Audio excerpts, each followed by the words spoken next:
अयोध्या झांकी है, काशी मथुरा अभी बाकी है. किती लुटतील? ठाकरेंचा हल्ला बोल.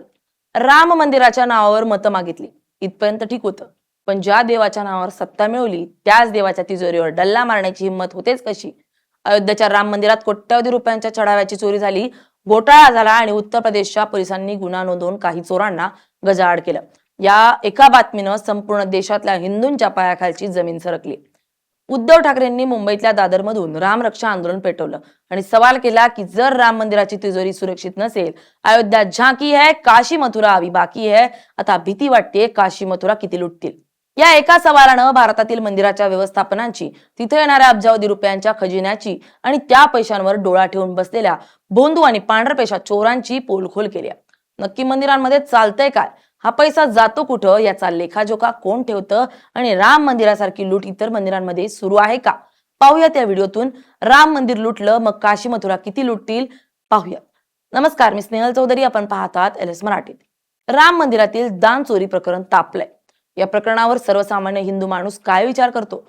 तो अगदी श्रद्धेनं घामाचा पैसा देवाच्या चरणी अर्पण करतो, नवस फेडतो, दानपेटीत गुप्तदान करतो. अयोध्येच्या राम मंदिरासाठी तर देशातल्याच नव्हे तर जगातल्या कोट्यवधी राम भक्तांनी अगदी खारीचा का होईना वाटा उचललाय. कोणी 5 रुपये दिले, कोणी 5 लाख दिले. शिवसैनिकांनी तर या त्या काळी कारसेवा करताना रक्त सांडलं, बाबरीचा ढाचा पाडताना छाती पुढं केली आणि राम मंदिराच्या पायाभरणीसाठी चांदीच्या विटाई पाठवल्या. पण आज काय पाहायला मिळतंय? राम मंदिराच्या गर्भगृहात साक्षात प्रभू श्रीरामांच्या डोळ्या देखत तिथल्याच कर्मचाऱ्यांनी आणि काही व्यवस्थापनातल्या लोकांनी लाखो कोट्यवधी रुपयांची रोकड आणि सोन्या चांदीचे दागिने गायब केलेत. आता मूळ मुद्दा हा आहे की मंदिर नुकतंच उभं राहिलंय आणि 1-2 वर्षातच तिथं चोरांचे गुन्हे दाखल होऊ लागले. मग ज्या काशी विश्वनाथ मंदिरासाठी आणि मथुराच्या श्रीकृष्ण जन्मभूमीसाठी आज कायदेशीर लढाया सुरू आहेत, राजकारण तापलंय, तिथं उद्या काय होईल? जर अयोध्येच्या एवढ्या कडक सुरक्षेत आणि VIP देखरेखीखाली असलेली तिजोरी सुरक्षित नसेल, तर काशी आणि मथुरेच्या नावावर गोळा होणारा निधी आणि तिथे येणारा अब्जावधीचा चढावा सुरक्षित राहील याची गॅरंटी कोणी द्यायची? उद्धव ठाकरेंचा हा सवाल सत्ताधाऱ्यांच्या जिवारी लागलाय. कारण देव आणि धर्म ही सामान्य माणसासाठी भक्तीची गोष्ट आहे, पण काही भोंदू लोकांसाठी तो फक्त आणि फक्त एक धंदा बनलाय. हेच या चोरीवरून सिद्ध होतंय. आता आपण मुख्य मुद्द्याकडे वळूया. भारतात अशा अनेक देवस्थान आहेत ज्यांची श्रीमंती पाहिल्यास जगातील मोठमोठ्या कॉर्पोरेट कंपन्याही फिका पडतील. आंध्र प्रदेशातील तिरुपती बालाजी मंदिर असो, महाराष्ट्रातील शिर्डीचं साईबाबा मंदिर असो, मुंबईचं सिद्धिविनायक मंदिर असो, वा जम्मू काश्मीरचं वैष्णोदेवी मंदिर असो, या मंदिरांमध्ये दरवर्षी हजारो कोटी रुपयांचं दान येतं. तिरुपती बालाजी मंदिराची वार्षिक कमाई जवळपास 3 ते 4 हजार कोटींच्या घरात आहे. तिथं टनभर सोनं बँकेत फिक्स डिपॉझिट म्हणून ठेवलेलं आहे. शिर्डीच्या साईबाबा संस्थानाकडे आणि सिद्धिविनायक मंदिराकडेही अब्जावधी रुपयांची संपत्ती आहे. मग या सगळ्या पैशांचा लेखाजोखा कोण ठेवतं? हा पैसा जातो कुठं? सर्वसामान्य जनतेला वाटतं की हा पैसा देवाच्या कामासाठी किंवा गरिबांसाठी वापरला जातो, पण कायद्यानुसार याचं व्यवस्थापन कसं चालतं हे समजून घेणं गरजेचं आहे. भारतात 2 पद्धतीने मंदिरांचं व्यवस्थापन चालतं. पहिली पद्धत म्हणजे सरकारी नियंत्रण. महाराष्ट्रातील शिर्डी, सिद्धिविनायक, पंढरपूरचं विठ्ठल मंदिर यांच्यासारखे मोठ्या मंदिरांसाठी सरकारनं विशेष कायदे केलेत. या मंदिरांवर सरकार नियुक्त विश्वस्त मंडळ असतं, ज्यामध्ये राजकीय नेते, अधिकारी आणि प्रतिष्ठित व्यक्तींचा समावेश असतो. या सरकारी नियंत्रणाखालील मंदिरांचे ऑडिट हे सरकारच्या अधिकृत चार्टर्ड अकाउंटंट्स कडून आणि सरकारी ऑडिटर कडून केलं जातं. या पैशाचा वापर मंदिराचा खर्च, भक्तांच्या सोयी सुविधा, शाळा, हॉस्पिटल आणि सामाजिक कामांसाठी केला जातो. दुसरी पद्धत म्हणजे खासगी ट्रस्ट. अयोध्येच्या राम मंदिराचं व्यवस्थापन हे केंद्र सरकारनं स्थापन केलेल्या श्रीराम जन्मभूमी तीर्थक्षेत्र ट्रस्टकडे. ही ट्रस्ट सरकारी असली तरी ती एका स्वायत्त संस्थेसारखी काम करते.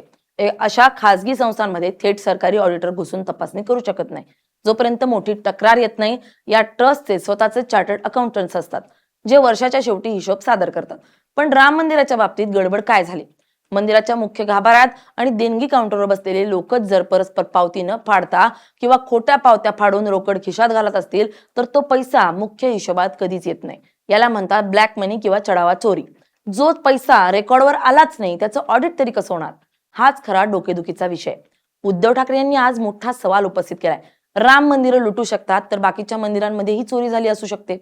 अयोध्येत जे घडलं ते पाहिल्यावर सामान्य माणसांच्या मनात हा संशय येणं अगदी साहजिक आहे की जर राम मंदिरात चोरी होऊ शकते, तर देशातल्या इतर शेकडो आणि हजारो मंदिरांमध्येही अशी छुपी लूट सुरू नसेल कशावरून? भारतात हजारो अशी मंदिर आहेत जी कोणत्या ना कोणत्या स्थानिक ट्रस्टच्या किंवा विशिष्ट कुटुंबाच्या ताब्यात आहेत. अनेक ठिकाणी पिढ्यानपिढ्या एकाच कुटुंबातील किंवा एकाच विशिष्ट गटातील लोक मंदिराचं प्रमुख म्हणून काम पाहत आहेत. अशा छोट्या आणि मध्यम स्वरूपाच्या मंदिरांमध्ये उत्पन्नाचा कोणताही पारदर्शक रेकॉर्ड नसतो. किती भाविक आले, त्यांनी पेटीत किती पैसे टाकले, गाभाऱ्यात देवाच्या अंगावर किती सोन्याचे दागिने चढवले, याचा कोणताही अधिकृत हिशोब सामान्य जनतेला कधीच पाहायला मिळत नाही. दानपेटी उघडताना सीसीटीव्ही कॅमेरे नसतात किंवा असले तरी ते बंद ठेवले जातात. पेटीतील रोकड मोजताना तिथलेच काही मोजके लोक असतात जे त्यातील मोठी रक्कम परस्पर बाजूला काढतात, असे आरोप अनेकदा स्थानिक पातळीवर होत असतात. शिर्डी किंवा तिरुपती सारख्या मोठ्या मंदिरांमध्ये सुरक्षेची आणि मोजणीची यंत्रणा खूप कडक असते.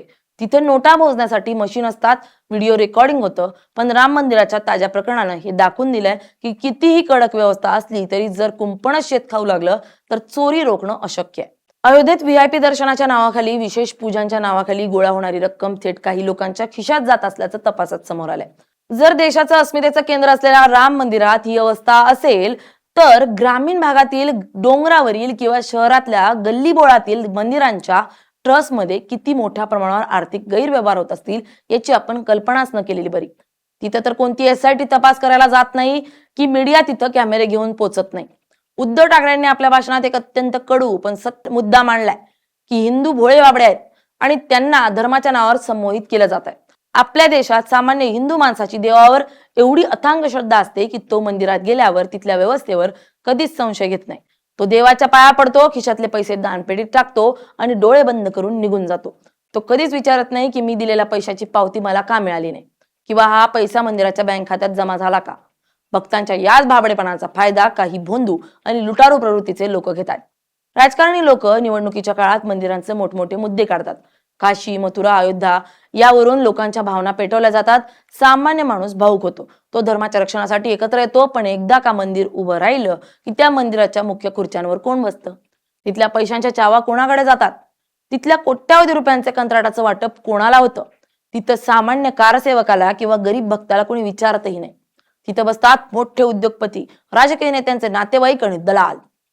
हाच तो संमोहनाचा खेळ आहे, जिथं भावना सामान्य माणसाच्या वापरल्या जातात आणि मलिदा मात्र भोंदू लोक खातात. जेव्हा राम मंदिरातील चोरांना पकडलं जातं तेव्हा त्यांना पाठीशी घालण्यासाठी राजकीय दबाव आणला जातो.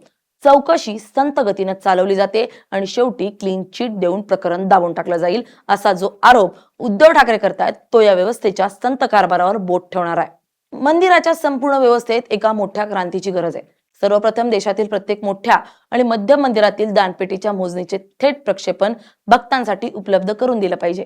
मंदिरात रोज किती कॅश आली, किती सोनं आलं याचा रोजच्या रोज हिशोब मंदिराच्या अधिकृत वेबसाईटवर जाहीर झाला पाहिजे. प्रत्येक रुपयाची डिजिटल पावती अनिवार्य केली पाहिजे. दुसरं म्हणजे मंदिर प्रशासनावर कोणत्याही एका राजकीय पक्षाचा किंवा विशिष्ट कुटुंबाचा एकाधिकार असता कामा नये. मंदिराच्या ट्रस्टवर निवृत्त न्यायाधीश, प्रामाणिक सामाजिक कार्यकर्ते आणि खऱ्या भक्तांचा समावेश असावा, ज्यांचे राजकीय हितसंबंध नसतील. तिसरा आणि सर्वात महत्वाचा मुद्दा म्हणजे मंदिरामध्ये होणाऱ्या चोऱ्यांना देशद्रोह आणि देवद्रोह मानून फास्ट ट्रॅक कोर्टात खटले चालवले पाहिजेत. अयोध्येतील चोरांना जर राजकीय वरदहस्त मिळाला आणि त्यांना क्लीन चिट मिळाली तर या देशातील हिंदूंचा न्यायव्यवस्थेवरचा आणि देवस्थानांवरचा विश्वास उडून जाईल. मंडळी, देव आपल्या मनात असतो, पण देवाच्या नावावर जे राजकारण आणि जी लूट चालते त्या विरोधात डोळे उघडे ठेवून पाहण्याची वेळ आता आली आहे. हिंदू भोळा असेलही पण तो मूर्ख नाहीये. राम मंदिराची तिजोरी सुरक्षित करणं हे सरकारचं आणि तिथल्या ट्रस्टचं कर्तव्य आहे. जर तिथे पारदर्शकता आली नाही तर जनतेचा संताप अनावर झाल्याशिवाय राहणार नाही. तुम्हाला काय वाटतं? खरंच राम मंदिरासारखी लूट इतर मंदिरांमध्ये सुरू असेल का? तुमच्या प्रतिक्रिया आम्हाला कमेंट बॉक्समध्ये नक्की कळवा. Bureau report, LS Marathi.